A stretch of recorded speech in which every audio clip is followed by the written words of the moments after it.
तो एक बहुत ही विवादास्पद एक प्रश्न है। वैसे मैं इसको विवादास्पद क्यों कह रहा हूँ, ये थोड़ी देर में पता चलेगा कि हम लोग आज़ादी का अमृत महोत्सव मना रहे हैं। 75वां अमृत महोत्सव, 75वां वर्ष है तो अमृत महोत्सव मनाया जाएगा एक पूरा। तो आखिर हम लोग 15 अगस्त, ये बात ध्यान देना होगा क्योंकि बहुत बातें हम लोगों को समझ में नहीं आती है। 15 अगस्त 1947 जो तारीख है, जिस तारीख को हम लोग आज़ाद हुए और इसी तारीख के आधार पर आज़ादी का अमृत महोत्सव मनाया जाएगा जा रहा है, तो आखिर इसी तारीख को हम आज़ाद क्यों हुए? कोई प्लान था क्या, है ना? कहीं ये जो डेट था, कहीं ये डेट प्लान्ड तो नहीं है?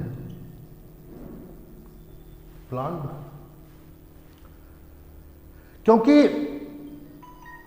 ऐसा तो नहीं था कि हम कोई युद्ध लड़ रहे थे और उस दिन हम जीत गए हो युद्ध और आप घर से बाहर निकलिए, ऐसा नहीं।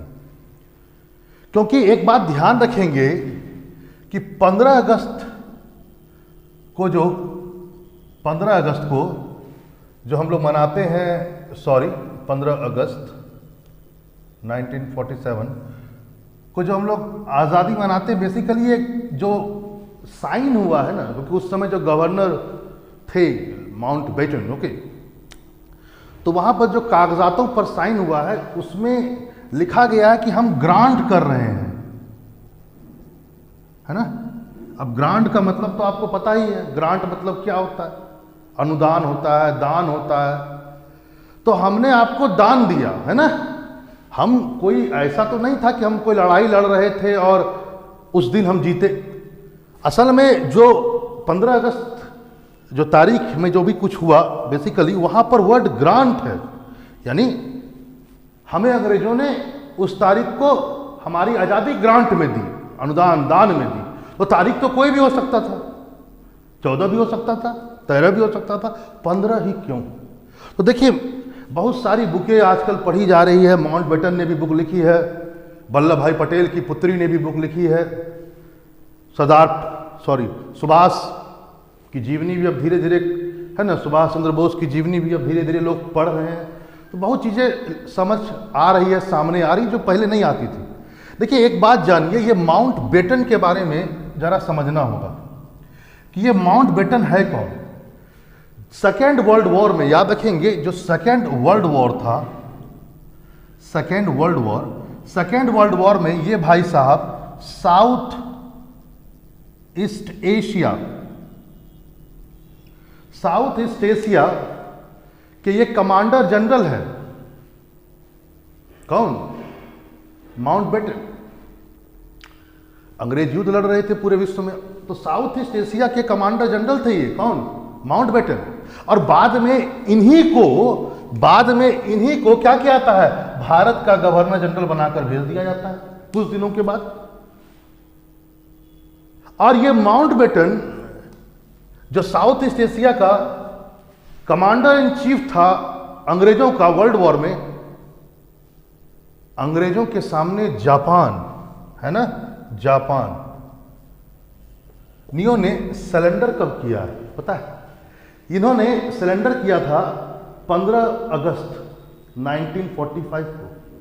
यानी सच्चाई है कि 15 अगस्त वह तारीख था जिस तारीख को जापानीज और सुभाष चंद्र बोस, क्योंकि आपको पता होगा जापानीज आर्मी के साथ सुभाष की आर्मी, आजाद हिंद फौज भी मिल करके काम कर रही थी। और ये वही तारीख है 15 अगस्त 1945 जिस तारीख को जापानीज आर्मी, सुभाष चंद्र बोस की आर्मी, आजाद हिंद फौज ने सरेंडर किया था। आपको पता होगा 6 अगस्त 6 अगस्त 1945, 9 अगस्त 1945 आइटम बम गिराए गए हिरोशिमा और नागासाकी पर। उसके कुछ दिनों के बाद 15 अगस्त वो तारीख था जिस तारीख को जापानीज आर्मी पूरी की पूरी ने सरेंडर किया, जिसके साथ आजाद हिंद फौज भी मिली हुई थी और हमारे देश पर कुछ क्षेत्रों पर अटैक भी की थी। तो इसलिए ये प्रश्न चिन्ह हमेशा उठता है कि यदि उन्होंने ट्रांसफर ऑफ पावर ग्रांट के रूप में किया था तो आखिर 15 अगस्त क्यों चुना गया? तो कहीं आपको भी समझ में आ रहा होगा कि आखिर क्या बातें हैं। और देखिए बहुत सारी चीज़ें ऐसी है जो और भी विवाद है ना, प्रश्न उठाती है। जैसे कि नेहरू शुरू से ही डोमिनियन स्टेटस के विरोधी रहे हैं। डोमिनियन स्टेटस जैसे कि जो आज अमेरिका भी है, एक तरह से कहा जाए ऑस्ट्रेलिया है, कनाडा है ना, ये सब डोमिनियन है इंग्लैंड के, क्योंकि ऑस्ट्रिया हो चाहे कनाडा हो, ये लोग क्या है, ये लोग बेसिकली इनके जो है ना हेड ऑफ स्टेट होती हैं वो ब्रिटेन की रानी ही है, उन्हीं के नाम पर ये लोग है ना ओथ भी लेते हैं।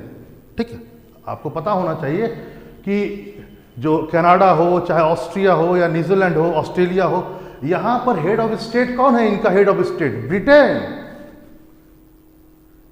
क्वीन के नाम पर ये लेते हैं। तो डोमिनियन स्टेटस इसको बोला जाता है, थोड़ा सा समझिए। नेहरू शुरू से डोमिनियन स्टेटस के विरोधी हैं। वो कहते हैं पूर्णतः आजाद कीजिए, सब कुछ मेरे हाथ में होना चाहिए, शुरू से। लेकिन क्या बात थी